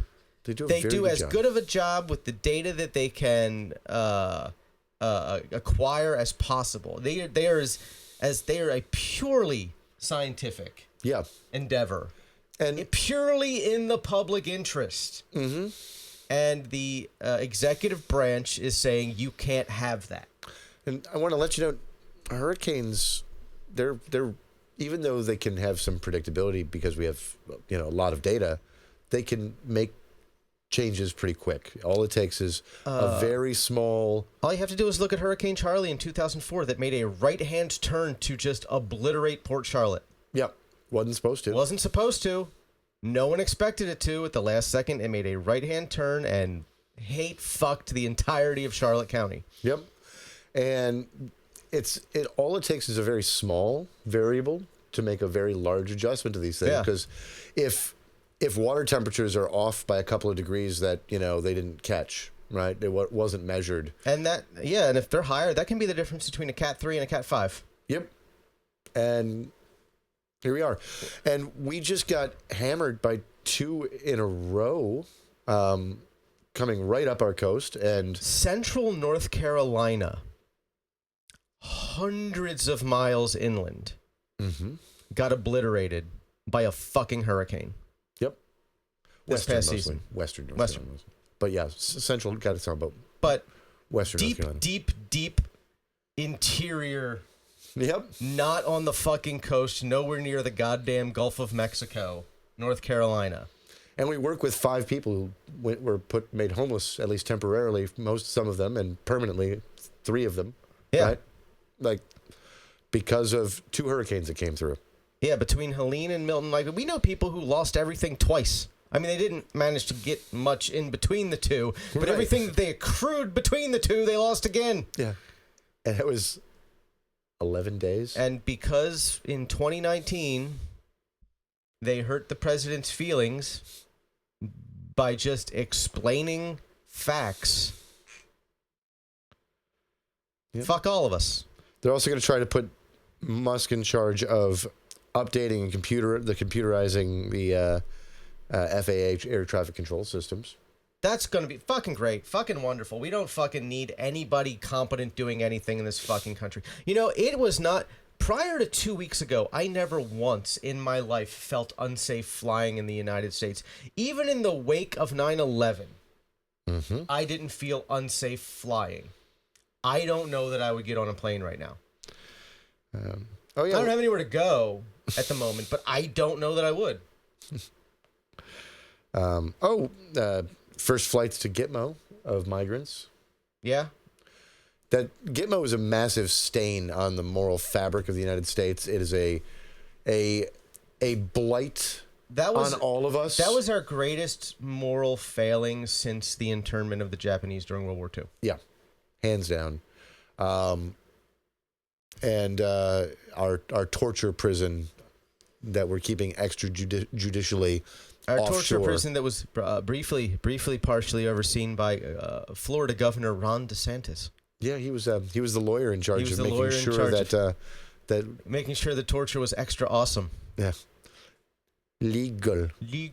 His job was to make sure that their rights weren't violated. Which basically meant making sure no one found out that their rights were being violated. Yeah. Apparently, this is a funny thing. This is actually something funny about his time in the service. So, dick watcher duty. The dick watching detail. Okay. every once in a while in a military unit, somebody fucks up and gets suspected of or gets caught with drugs. It happens. Okay? Drugs are cool. You should do them. Then everybody has to piss. And somebody's job is to watch everybody piss. And it's usually kind of a bit of a punishment. I mean, I can't imagine that it's a fucking reward. Yeah. It's usually given to some E1, E2, or E3. Some lower enlisted. Pissed off somebody at some point. Yep. And they get watched by an officer, but their job is not to actually watch the dick, right? Mm-hmm. Or an NCO. But and apparently, yeah. Do you know who got that detail while he was an officer? Who did that? Ron DeSantis. Ron DeSantis was put on dick watching detail during a drug test once while he was an officer. They never give that to officers. No. No one has ever hit an officer with that bullshit. He was really...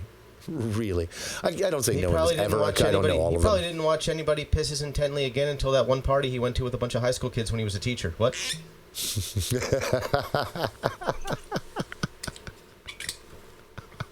I'm just saying, it's curious we don't talk about his time as a teacher when he was a high school teacher. And he was fired. He was fired. In part. For being a little too friendly with some of the students. He was responsible for a school-wide memo to the teachers about how it was not appropriate for them to hang out with students outside of school, particularly where alcohol was involved. I felt weird being at parties with high schoolers when I was a freshman in college. Like when I go back home for the weekend and there'd be a party and I go there and like half the people there were still in high school. I felt weird as like an 18-year-old, 19-year-old being at a party with like high school juniors. Yeah, by the time I was like puking up Goldschlager. 2021, anytime like 17-year-olds are around is a little weird. Yeah. Yeah. It's amazing how quickly 17-year-olds become literal children when you're not a weirdo. Yeah. Annoying children. Fucking annoying children. God damn. But yep, we're just sending migrants to GITMO. Because that's cool. Oh, shit.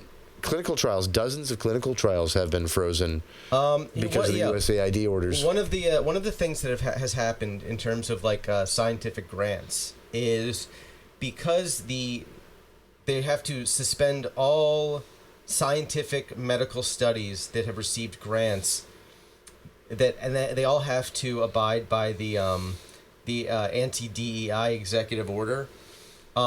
Basically, because the executive order excluded the words women and disability, you cannot study anything involving women or the disabled. All of those studies have been canceled, or at least suspended. And of course, we had the hottest January on record in the world. Yeah. Even though the United States felt pretty cold because of the big cold snap. Right, and it's globally. Easy. I don't know if people know this, but the United States is not the entirety of the world. Right, and our experience is not the global experience. Shocking. I know. There's this thing called seasons, and we're in a globe. And while it is currently winter here in Australia, which is real and exists on a globe Earth, and I feel the need to specify this for some of you fucking people. It's actually we had this summer. Exact same conversation like our second episode. It's actually summer. Yeah. It's summer. Summer in Australia. Yeah, and let's see. A bunch of states are back in court with the judge that blocked the spending freeze, because the funding freezes, because Trump isn't abiding by the court order. So, of course he isn't. Yep. Have you heard about the deal with the OBGYN in New York who is being pursued criminally by the state of Texas? So there was a high school student in Texas who, with the help of her mother, was able to acquire mifepristone through a doctor in New York who Okay. sent her the medication in the mail. And the state of Texas is trying to criminally prosecute this doctor and demanding her extradition from New York to Texas. Under what law? Just fucking because it's illegal in Texas to do that. Yeah, but there's the transfer of mifepristone was like protected like recently in the courts, right? Yeah, but Texas is going to Texas. So now the state of New York is refusing, has announced that if a OBGYN, if a doctor writes a prescription for any of these drugs, their name does not have to appear on the prescription or on the bottle anymore when it is shipped out of state, so that no one knows who sent the medication, so the state of Texas can't try to prosecute them. Good. Which, good on New York. I New don't York. expect much from Kathy Hochul, but this is a rare win on her part. It is. Thank you. I mean, Thank you. it's obvious, just normal human decency and common sense, so it's not too high of a bar to fucking clear, you would think, but Texas going to Texas, apparently. Yeah, so everything is awful everywhere all the time. Of course, Musk is going to refuse to testify before Congress now because we don't want to hold him accountable. There's no transparency. There's no oversight in any of this. This stupid Broligarchy is so dangerous. Why does it feel like I fail to understand why it seems impossible to impose any sort of sanctions on Musk personally? He is a private citizen. He is not an elected official. He is not an employee of the United States government. He's just a random rich guy walking into government agencies and demanding access to sensitive systems. I understand that the Democrats do not have the institutional authority at this point, not controlling the House or the Senate, to do anything directly themselves. But this is just illegal. This is strict criminal violation of the law. Congress shouldn't need to be involved. No, but therein lies the problem. We've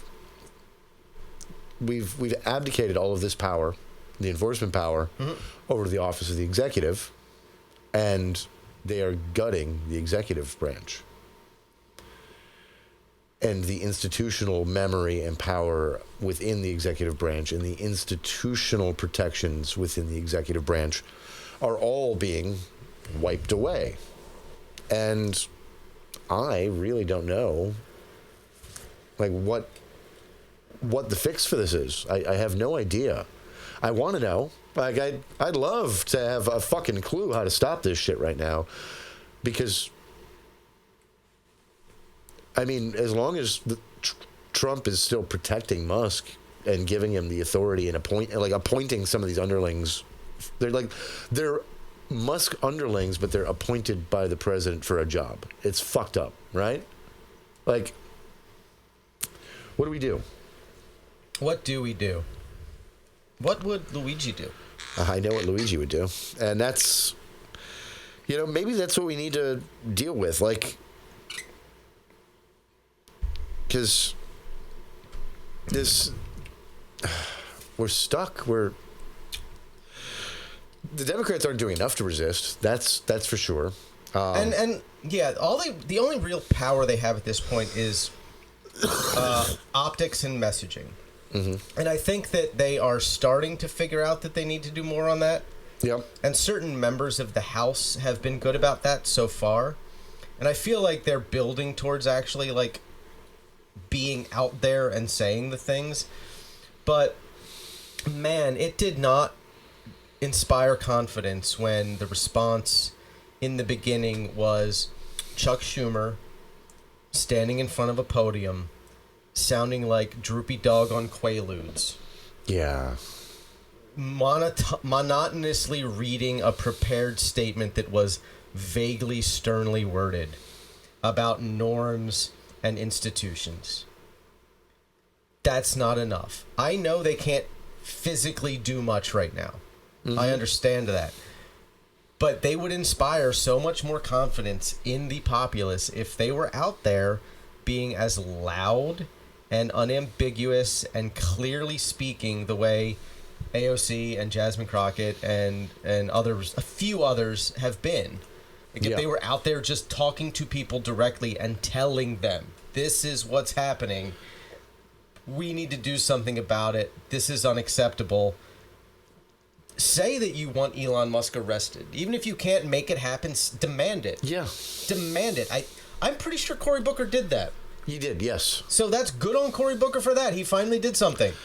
But there's 49 of them. But it needs to be a unified front, and it yeah. needs to be the unified, loud message of the Democratic Party that these are criminal acts that need to be punished criminally, and these people need to be arrested. Yes. And demand their arrest. And meanwhile, Democrats need to be focusing on state elections. I don't know if people know this either, but odd number years tend to have a lot of state and local elections. Here's the thing, in 60 days, there are 2 special elections for House seats in the state of Florida. If, theoretically, by some miracle, the Democrats were to win both of those elections, it would leave the House of Representatives at 217-217. A tie? A tie. Oh, my. They would be able to prevent, in the House, literally any legislation from advancing. At all. Wouldn't that be At nice? all. Now, unfortunately, one of these is Florida District 1, which is a R+19 district. It is the reddest place in the entirety of the state of Florida. Yeah, that's It is the place where, when the allegations against Matt Gaetz came out, his approval ratings went up. Because the panhandle is full of deranged lunatics, and if Florida had any goddamn sense, we would sell the entirety of it to Georgia and Alabama. Yeah. That's funny. First of all, the state capital should not be Tallahassee. No. I could see an argument for Orlando. It's central. It's nice and centralized. It's central. Yeah. Should not be Tallahassee. Even like Gainesville. You could make a case for Tampa. Could. You could make a case for Tampa, but Tallahassee makes no sense. It's stupid. It shouldn't be there. It's the fact that if I wanted to protest at my state capital, it would take me longer to get there than it would take any resident in any European country to get to their national capital is a fucking problem. Yeah. Yeah. This is a long state. It's a very long state. I've driven from here to New Orleans a couple times. I've driven through there. It's about a 9-10 hour drive. 7 hours of that is Florida. Yeah, You're getting through, what is it, Mississippi takes like 35... Is it Mississippi or Alabama that takes like 35 minutes to get through?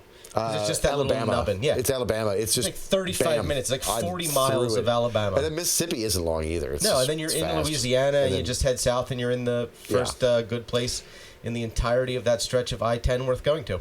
Yeah, for the most part, yeah. I mean, Mobile has some nice parts to it. Like, there's... the worst parts of the South have these really nice little pockets in their cities. It's what I fucking hate about it. Like, with the exception of Indiana and Missouri and Ohio, every single state has some place that's really pretty and worth visiting. Yep. Indiana, Missouri, and Ohio can't say that. Missouri does have rural cannibals, though. I mean, Kansas City and St. Louis aren't that bad. The barbecue's they are surrounded by Missouri. Yeah, but the barbecue's good. And the music scene's not bad. Yeah. Ohio did give us... Dayton, Ohio gave us Guided by Voices, and they were one of the best indie rock bands of all time. We got Trent. One of the most prolific. He was from Cincinnati. Yeah. I mean, he grew up in Mercer, PA, but he got his musical start in Cincinnati. Yeah. What else? Anything else good come out of Ohio? We got a lot of astronauts, because I guess going to space is the only thing that makes sense when you grow up in Ohio. It's the furthest you can get away from Ohio. When you got to go into low Earth orbit. I need to go to the fucking moon to get away from Ohio. Yeah. That says I have family in Ohio. The state of Ohio executed one of my cousins. Yeah. He chased his ex-wife through a residential neighborhood, then shotgun blasted her to death. Wow. in someone's backyard, and the state of Ohio said, you can't do that here. Which, honestly, for Ohio is surprising. Yeah.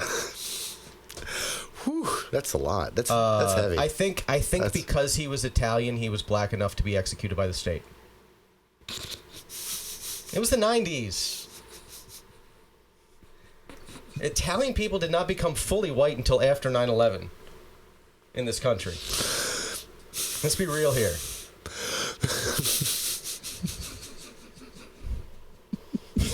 Am I wrong? Am I wrong? No. No. No, I'm just. You didn't expect that, did you? You didn't see that one coming. I think because he was Italian, he was black enough to be executed by the state of Ohio. That was the phrase of the day, my friend. Oh, my God. Yeah, so, Ohio. Of course, the world is a shit show sometimes, too. We got fucking 3,000 people killed in Democratic Republic of Congo. The rebels fucking have taken over a key city and started massacring people, and a bunch were killed in a prison. We got Ukraine. Funny thing about Ukraine, so they got a long-range drone that has struck inside Russian territory, hitting the airfield there.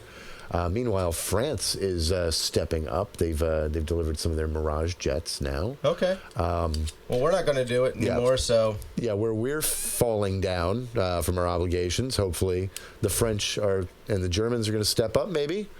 Way to just let France become a power. Yeah, right? The French? Really? Let's see. Yep, Gazans, of course, are still pissed off. I will never fully wrap my head around that fucking press conference the other night. It was deranged. I walked out of an amazing death metal show, one of the best I've seen in a long time, and I opened my phone, and that was the first thing I saw. Jesus Christ. Was the story about it in the group chat. That was a lot. I was like, God damn it. And then I had to drive home from Tampa. Alexa's going to get an AI upgrade. Yay. I think we're doomed. But fight on.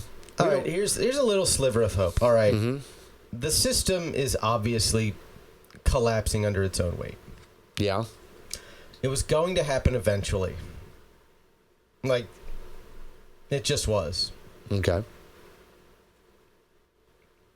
If it's going to collapse, and it's not going to be pretty, maybe it's like ripping off a Band-Aid. Just fucking get it over with, and then figure out how to rebuild something that's even the tiniest bit more functional. Okay. Because our institutions have failed us at this point. Oh, so badly.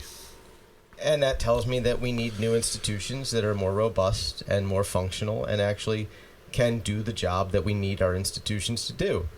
Yeah. And we do have an opportunity, theoretically, to make that happen. I don't know that we will. Yeah. But the opportunity is there. That was what I was thinking earlier. So, aside from focusing down ballot and working on shit at the state level, right, which, and congressional races, like, Democrats, you need to focus so badly on those things. And the GOP did for years. They focused on down ballot races a lot. That was... Yeah. And this is something that I've actually been meaning to talk about when it comes to the left, like the real left, or what we call the real left in this country, right, and the Democratic Party.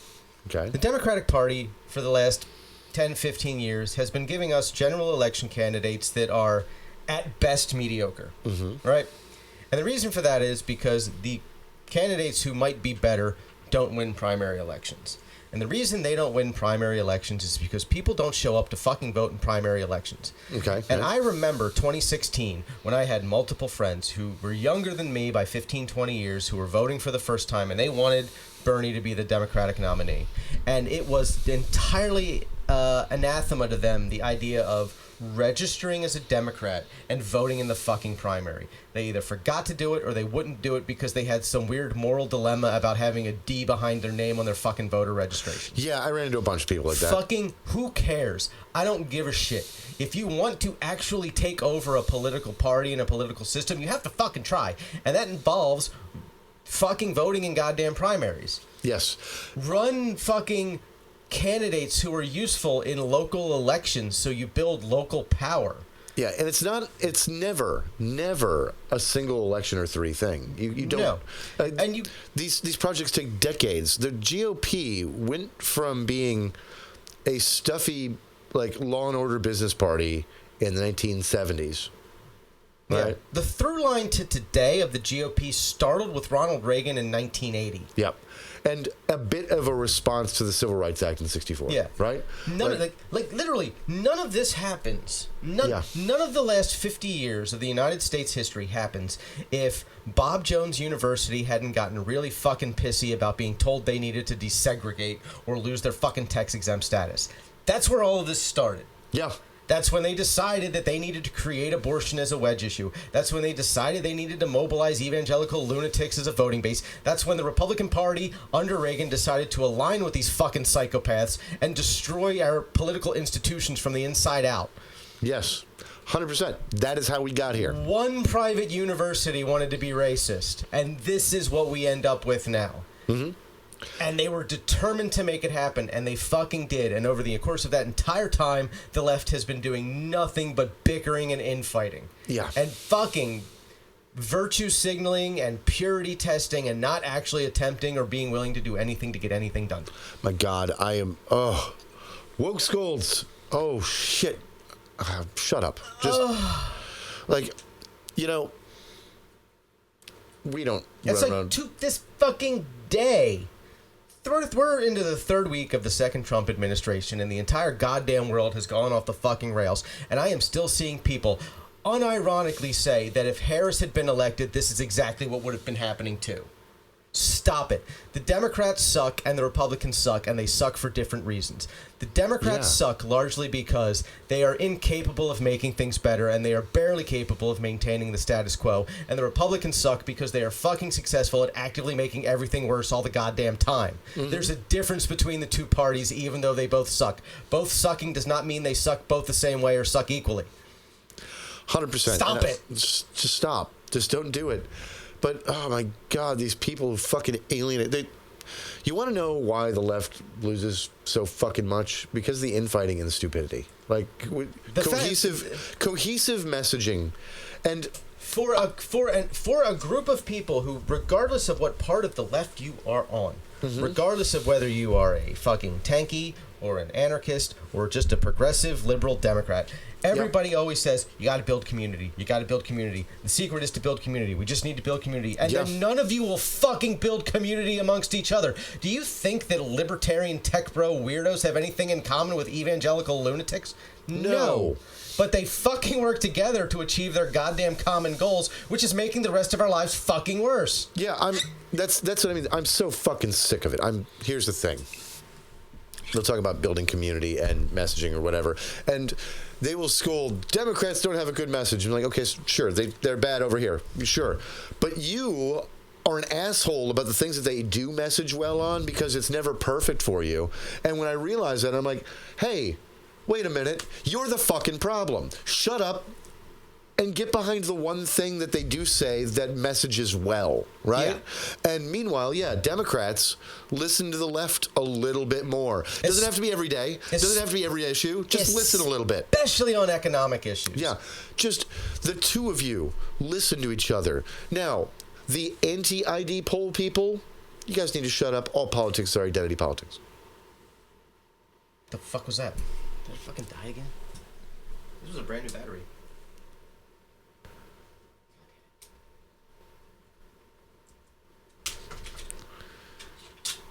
We only made it like 29 minutes. I know. That pisses me off. That battery died fast. It was fully charged.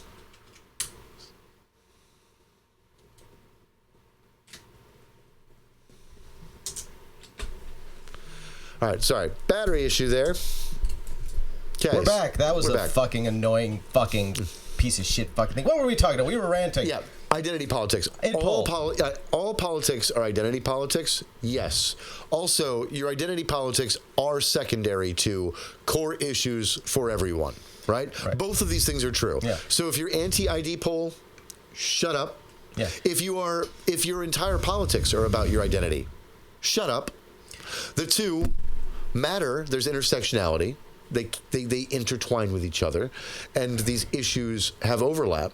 And they do matter to you. And I have a message for the really, really emphatic class reductionists out there. Oh, boy. I hate you If we guys. somehow just fucking snapped our fingers tomorrow and suddenly capitalism was gone and communism was imposed and everything was fucking economically perfect, you know what would still exist? All of the fucking biases that we've created over the last 400 fucking years. Racism would still exist. It wouldn't just go away because there was class equality. Sexism and homophobia would still exist. They did in Cuba. Yeah. They did in Russia. They did in China. They still do in Russia and China and parts of Cuba. Now, they've gotten way better about all these things. The Soviet but they still Union was exist. an unbelievably socially regressive system. Yes. Outside of the economics. Unbelievably so. Like, so much so that Stalin, like, personally approved all the art and literature to make sure it wasn't pornographic.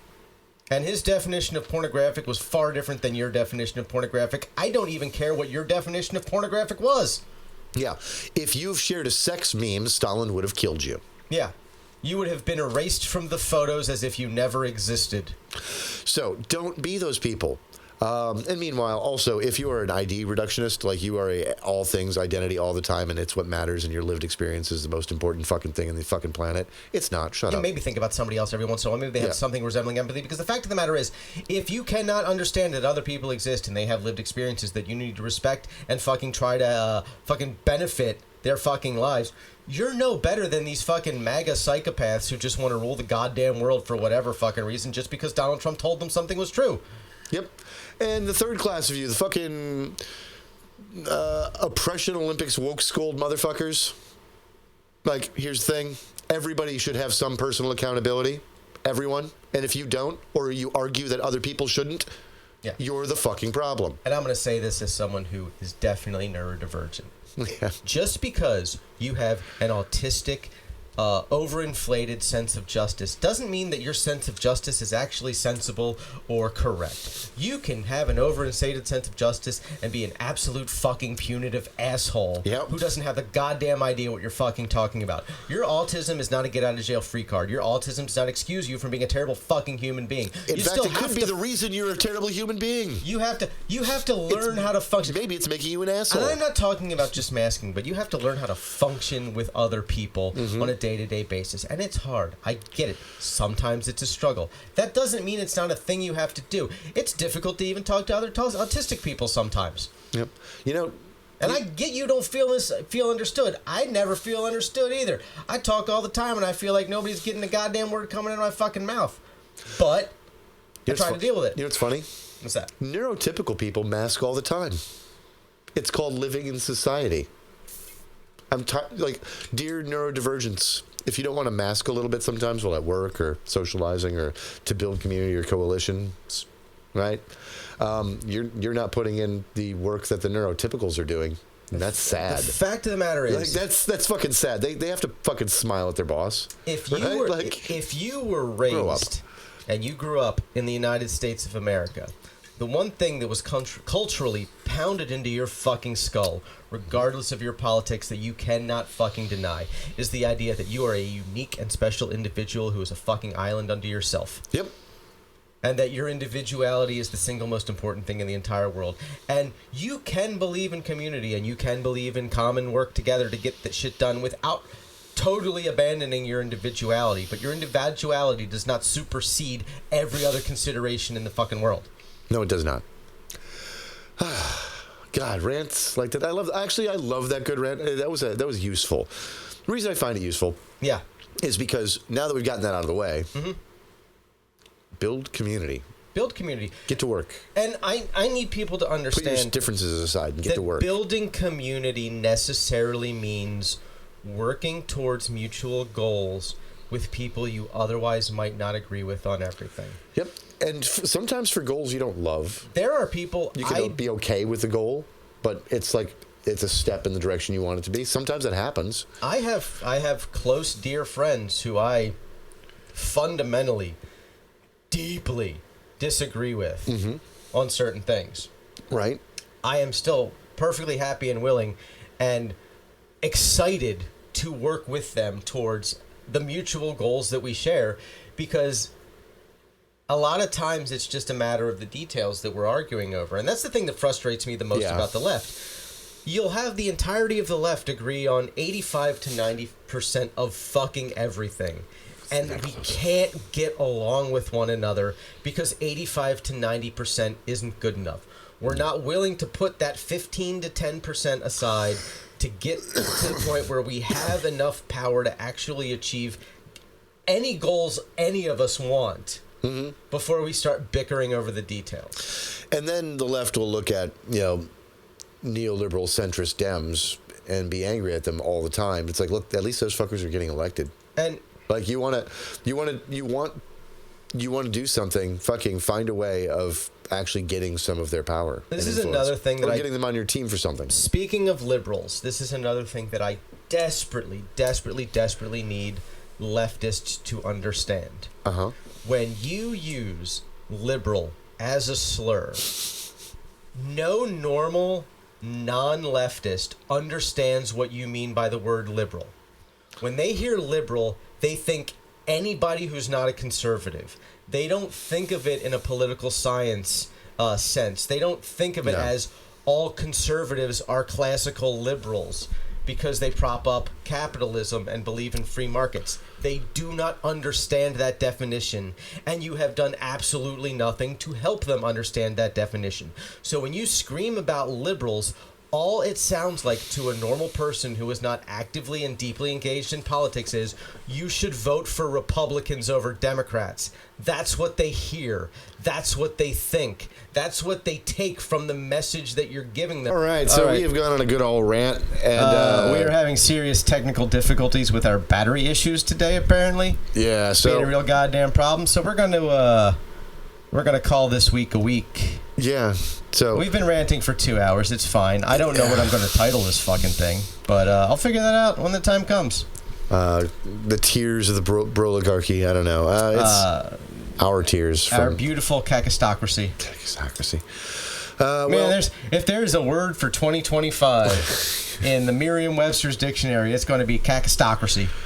We need to work on popularizing that. I think we do. I don't think it's going to be hard. No. I don't think it's going to be hard. So, I'm the Reverend Al. I am Gonzo. Give us all your money. Yes, and until next week, this is The Griff Show. Fare thee well. I hope you are here to watch in another 7 days, because who the fuck knows at this point.